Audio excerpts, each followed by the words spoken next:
Magandang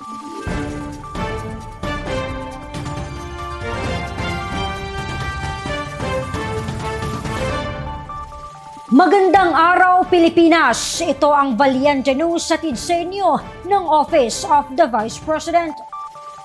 Isang tree planting activity ang inilunsad ng tanggapan ng pangalawang Pangulo sa Leyte. Naging katuwang naman ng tanggapan sa aktibidad ang iba pang ahensya ng pamahalaan. Si Maribeth Tadlawan sa report. Sabay-sabay na nagtanim ng mga puno ang mga kawani ng tanggapan ng pangalawang Pangulo sa Barangay San Jose, Merida, Leyte noong Setyembre.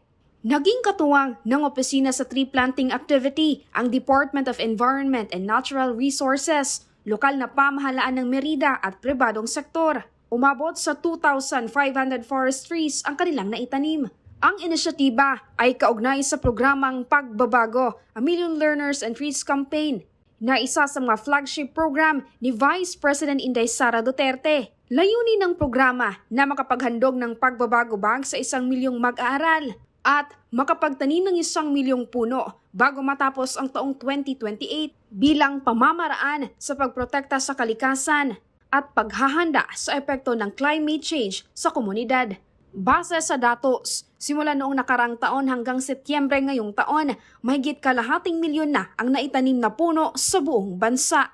Ako po si Maribeth Tadlawan, lahat para sa Diyos, bayan at pamilyang Pilipino. Valiente News.